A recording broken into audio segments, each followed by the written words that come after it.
All right. Don't look at my joke. Take two. Good morning, it's Robert and Julia Miller with the J. Patel Group and Rethink Real Estate with another exciting real estate update. Happy Saturday. Yeah, we're a little late. We had our super busy day It was a busy day yesterday. So yeah. we're running a little bit behind, but you'll catch up on the editing and get it out on time. So Episode 49. whoa, we celebrate 50 We're almost next at week? 50. Wow, Yay, that that's means amazing. 50 weeks we've been doing this. That's awesome. So, and thank you so much for watching and liking the videos as you go. By the way, that's easy to do. If you click on the link from Facebook, it may prompt you to sign in. So it's best to go to your YouTube account and find us directly there. That way you're already signed in. Okay. It's something I noticed. You can't, it's hard to like or subscribe off of a link off of Facebook. Yeah. Anyway. Okay. Did you want to refresh their memory on how to maneuver through this video? Yeah, well, just to remind you, the format of our weekly videos, we go through a little bit of jokes just to kind of get things started. We do a little bit of history, this week in history, some anniversary dates of historical events, and then we jump into news, usually right around the 2-minute mark, but I always link it in the description below. So again, if you're watching on the YouTube app or YouTube TV, it's easy to just jump down there. It's actually easier on the app than it is on the TV, but you can do it on the TV too. You just fast forward. If you tell really good jokes, they won't be jumping ahead. That's They'll true. Stick That's around true. for the jokes. Right. If your jokes stink, then they're going to start jumping ahead.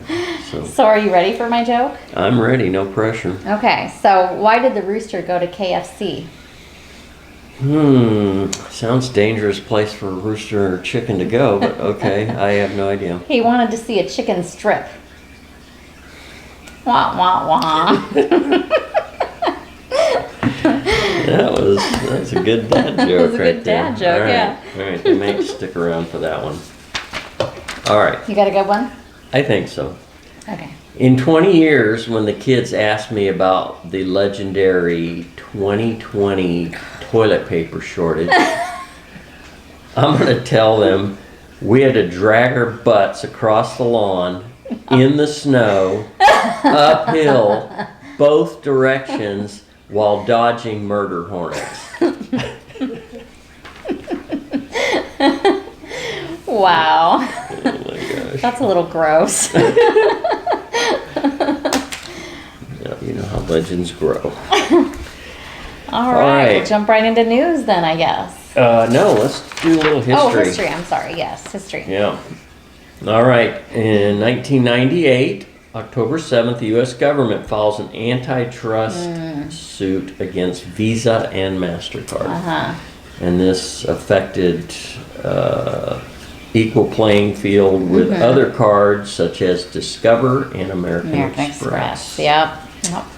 1968, October 7th, same date, the MPAA, Motion Picture I Association was of stumped America, on that one. Yep. Motion Picture Association of America. Okay. adopts film ratings G, M, R, and X, and PG comes later. 1968. And now they have even more, don't they? Don't they have Well, MA, and don't they have another? well, on the TV side, I don't know if that counts, if it's the same motion picture, because that sounds like it's film only, not television. Oh, I see. Okay, so they. Yeah, there's like PG-13. Oh yeah, PG-13. Well, that's actually motion pictures, but yeah, MA I think is mature audience Mature for TV. audience.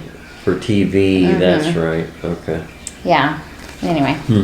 Okay, 1961, on October 6th, President John F. Kennedy advises Americans they should build bomb shelters.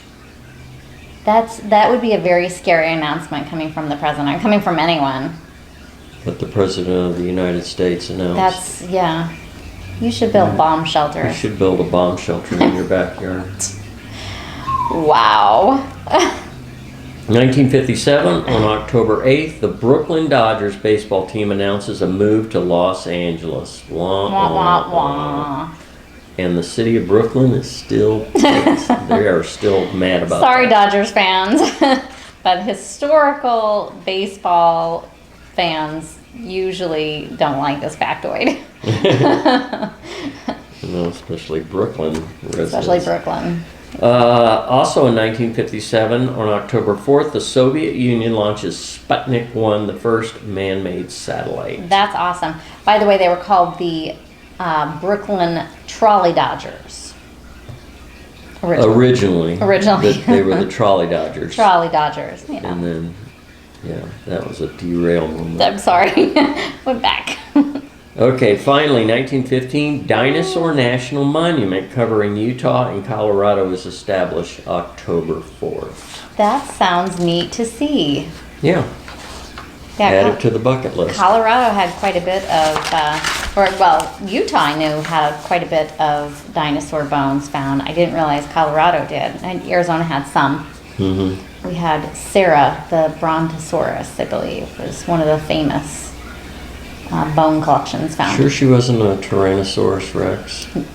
No, I think she was a Brontosaurus. Brontosaurus. Yeah, the one with the real long neck and not long tail. Yeah, huge. Okay, On to well that's the your news. history for this week. Let's move on to economic news. All right. Inflation continues to be a concern. The U.S. Bureau of Economic Analysis reported last week that the key PCE price index. Oh. I had forgotten. All right, price. PCE price. Price consumer. Anyway. I can't remember. I can't remember what it is either. Anyway, it's the measurement they use to keep an eye on inflation. Let's put it that way. There So you the go. price index of inflation hit a 30-year high in August. The 4.3% pace rose from 4.2 in July. So it's a small tick up, but it was still a new record. Right. And the fastest since 1991. American incomes increased just 0.2% from August. And disposable income rose just 0.1% because prices are going up. So, Yeah. Okay. They did avert the shutdown, so the federal government avoided a shutdown last week as President Joe Biden signed a bill to keep its business running through December 3rd. So they still have a lot of work to do before it comes around again December 3rd. Senate and House approved the legislation hours before funding would have lapsed, which could have led to furloughs of federal workers and the suspension of certain services. Yeah, this has to do with that debt ceiling. They're talking about raising the debt ceiling, which if they didn't come to an agreement would result in the shutdown. Right. And Biden said, well, we're not going to have a shutdown. We need some more time to hash this out. Yeah, but a permanent, this is only temporary. To get the permanent debt ceiling increase, they have to hash out the infrastructure bill that's going to be attached to it. Oh, I see. So, okay. and All right. I didn't realize that. They're a long way from getting that I done, guess so I they have a should lot have of work realized to do between How now very, and yeah. December 3rd. Okay, this information is a little late because this was last Friday. The stock market did move higher, and a lot of it was driven by Merck announcing a successful data for a new antiviral COVID-19 drug in pill form. Drug in pill form. Now the unique part is this is not a pill to prevent COVID. It's a pill you take once you have COVID to prevent, supposedly reducing by 50% your likelihood of hospitalization and death. Wow. By 50%. That's great. That's great news, really. Not cheap. It's $700. So wow, Merck, come on. well, hopefully there'll be a generic form. We'll see. All right, moving on to housing news. All right. And this is something that we have experienced in our real estate career, so it's kind of interesting. Fannie Mae announced last week its automatic desktop underwriting program will average credit scores to assess risk when multiple borrowers apply for a loan. So rather than just the lowest score, which is the way it used to be, loans won't be automatically disqualified solely because the lowest median credit score is below 620. So Yeah, they used to say, well, if the husband and wife and one of them had bad credit, well, we'll just leave them off the loan, let's say, and just put it in my name, kind of thing. Or they would have a huge spread, like maybe one spouse had a 780 and the other had a 620. So they qualified, but they said, nope, you got to qualify with a 620. Right. So they paid the highest interest rate possible. That's right. So a lot of them said, I'm going to wait. I'm going to work on my credit and get it higher. And, now you don't have to wait. Now you'll get... That's good. And if you can get to 760, that average up to 760, then you max out. You're going to get the best possible rate. Yeah, that's good. Okay. No seasonal slowdown. We expected, and I take this with a grain of salt because I still think we're in a slower period, and I think it's going to continue through the rest of the year. It's still a frenzied market from the report we sat in on Cromford report. It's still a frenzied market. But if you look at these stats that they're pointing out, it says a different story, but you got to take it with a grain of salt. Asking prices increased to an all-time high of $361,250. Right. We know prices are still going up, but they're selling for less over the asking price. Right. And they're staying on the market longer, and there's fewer buyers looking. So in that regard, the market has slowed down. But yes, prices are still going up because of low inventory. The median price climbed to $356,358, and homes that were sold on the market for a median 20 days. Oh, okay. We climbed there a little bit too, I think. Yeah. Couple. I mean, not huge, but. Yeah, a couple. Average sale to list price ratio is still over 100%. It's 101%. 101. Okay. That was such a shock when that finally happened, and now it's kind of average. It's kind of mainstay, yeah. 101, 102% over list price is what you're going to pay for a home. Right. That's according to Redfin. Okay. Applications are down, so here's the other side of the coin. With treasury yields and mortgage rates higher for the week ending October 1st, application volume edged slightly lower for both purchase and refinance applications, both declining. Pending home sales for August surprised analysis, so here's back to positive news, rebounding 8.1% after falling in both June and July. That's according to Mortgage News Daily. Which again, I think that follows historical trends. June and July, people go on vacations. They're not thinking about moving. August, they're kind of getting back to, school's starting. We have to figure out where we're going to move. And well, it actually happens even earlier. They start thinking like when they get that last quarter report card, I think, and it's like, okay, let's get this done. Yeah, but we're just talking about June, July, August here in this part. So, August usually will rebound from June and July because June and July people are just on vacation or they're just doing their summer activities. Okay. All right, moving on to regulatory news. Interesting what we're doing. We're looking at them tapering the bond buying with the quantifier barring extremely poor jobs data. Right. So in its first steps away from pandemic-era stimulus, the U.S. Federal Reserve recently signaled it would consider rate increases in late 2022 or early 2023 to check inflation. Okay. Now, they're not the only thing that affects rate increases. The bond buying also does. So the Fed also indicated it would be reducing its massive bond buying program by the end of 2021, barring extremely poor jobs data. Well, this week, the jobs creation was expected to be 500,000. It came in at 193,000. So it was a terrible less jobs than half report. of what they wanted it to be. And so they're meeting in November. Let's see what they decide to do. They may not taper if this indicator is that the number of jobs is not increasing at the rate they need to. They may delay it. Okay, and then the House delayed a vote on a bipartisan infrastructure bill last week as Biden pushed for consensus. Progressives progressives have threatened to sink the bill until they get assurances the Senate will also approve a broader plan to invest a party priorities, including climate, household tax credits, and healthcare expansion. So that just shows how far apart everybody is. You've got, on the Republican side, they're wanting this thing tapered way down from where it is. And even within the own Democratic Party, you have a couple of senators who are going way. 3.5 trillion is way too much. Right, yeah. But then you have the other end, the progressives want even more. Mm-hmm. So they are so far apart. It is going to be interesting to watch to see finding an agreement, what they come up with. So, all right, that's your news for this week. Let's move on to rates. Ticked up again. It's just a couple points each time, but it just keeps going up. I should say percentage of points. 3.204 for a 30-year. 15-year 2.427, and the VA came in at 2.811. Yep, okay. One thing that did happen late in the week, the new conventional loan limit was increased.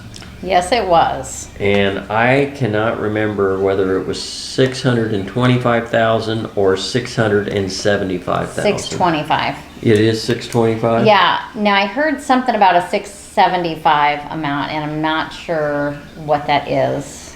But there is a 675 number and a 625 number. Well, that's now clear as mud, isn't it? We will have this correct, accurate information for you next week. Right. We do apologize. Well, while you're looking at the inventory, I'll look it up. I'll get you. We'll have it sooner then. Okay, Valley. Get this number for the Valley, 7,962. We're almost, next week we could be at 8,000 for the inventory. Okay. Peoria is up to 251, and Surprise is almost to 300 now. They're coming at 290,000. A little closer to home, Trilogy at Estancia, still hovering at 10. Price range 399,900. Still trying to move that Rivas. And 899,900 for a high. Estancia Village has 22 homes, 402,900 being the most affordable and 920,000 the most expensive. Blackstone Country Club has not moved in the last 3 weeks. They still have 3 homes, 775,000 the most affordable and 1,200,000 the most expensive. Portobello jumped up to 12. Ooh. They are like a ping pong ball. Yeah, they are. Yeah. Interesting. The most affordable, 465,000. And then you remember last week we reported that 1,050,000 home had gone under contract. Well, it is back. So it must have fallen out of contract during the inspection period. Sun City Grand sitting at 41 homes. 309,997 being the most affordable and 874,900 being the most expensive.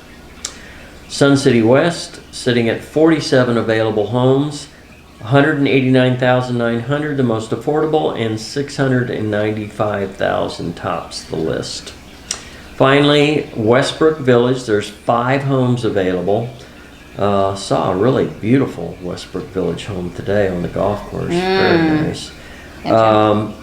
325,000 the most affordable, and the most expensive 515,000. Pretty tight range there in Westbrook Village for those 5 homes. Okay, that's everything I have. You having any luck? Well, 625 for conventional loan limit. There it is. Okay, it is 625,000. That's an update from Melissa with Bay Equity. Okay. And so we can get further details from her, but that's what we've got. Okay. All right, that's our report for this week. Hope everybody's having an amazing weekend. Boy, this weather is gorgeous. 66 this morning for our coffee on the patio. Yeah. Loved it. Yep. So enjoy the rest of the weekend and have a blessed week, and we will see you again next week. See you next week. Take care.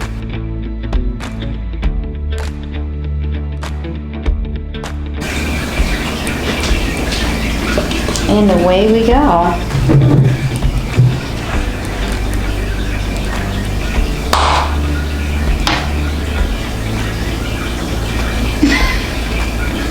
Not ready yet. I can't remember this number, but I think that's right.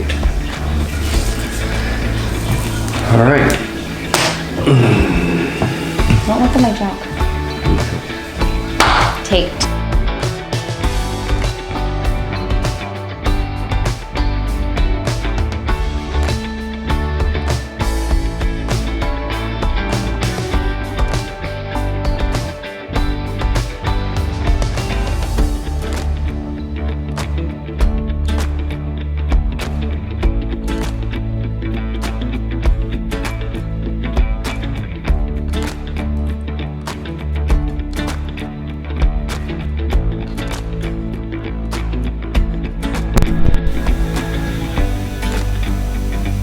Too. You're always clever, don't worry. I was super clever though. I was on my game. You were on. That's what it looked like. Sorry. That's all right. You know how battery conscientious I am. All right.